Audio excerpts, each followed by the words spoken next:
পঞ্চায়তৰ পথে হওক বা অন্যান্য আমাৰ যিটো আমাক এটি ড্ৰেইনৰ ব্যৱস্থা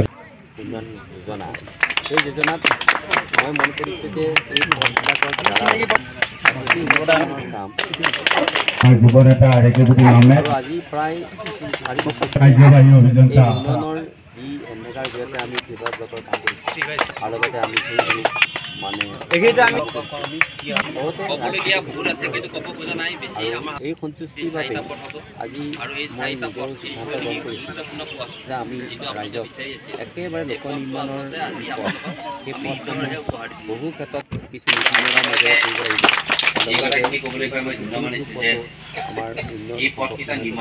ক্ষেত্ৰত কাৰণ লোক নিৰ্মাণৰ আটাইতকৈ গুৰুত্বপূৰ্ণ পথবিলাক বেছি গুৰুত্ব দিছে এইবেলি আৰু সেইবাবেই আজি লোক নিৰ্মাণে আমাৰ 4টা বছৰত যিখিনি কাম আমি কৰাৰ ক্ষেত্ৰত আমাক সহযোগিতা কৰিছে বিশেষকৈ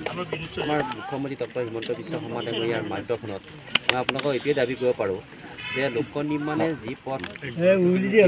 আমাৰ চিপাঝাৰ সমষ্টিৰ কাৰণে আগবঢ়াইছে সেই সেইখিনি কাম মাননীয় মোদী ডাঙৰীয়াই অসমত সকলো মহিলাকে ঘৰ প্ৰকৃত কৰোঁতে মানে যি ঘৰ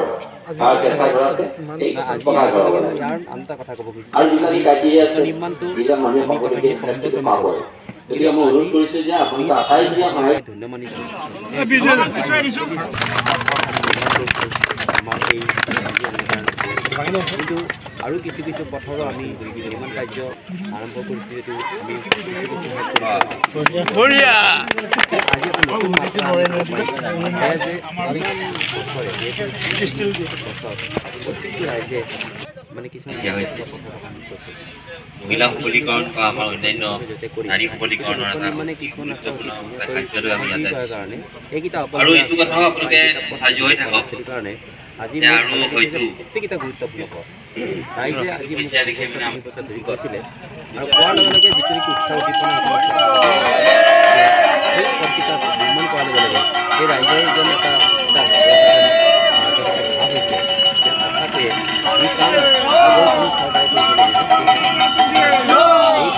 চৰকাৰে কৰিছে আৰু এই ধৰণে কাম অব্যাহত থাকিলে আৰু 2-3টা বছৰৰ পিছতেই আমি চিপাঝাৰ সমষ্টিত গুৰুত্বপূৰ্ণ সকলো পথৰ নিৰ্মাণ কাৰ্য শেষ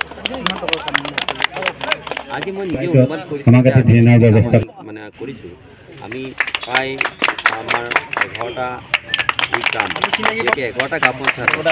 আমি যিকেইটা কাম আমি সেইকেইটা কিন্তু কমেও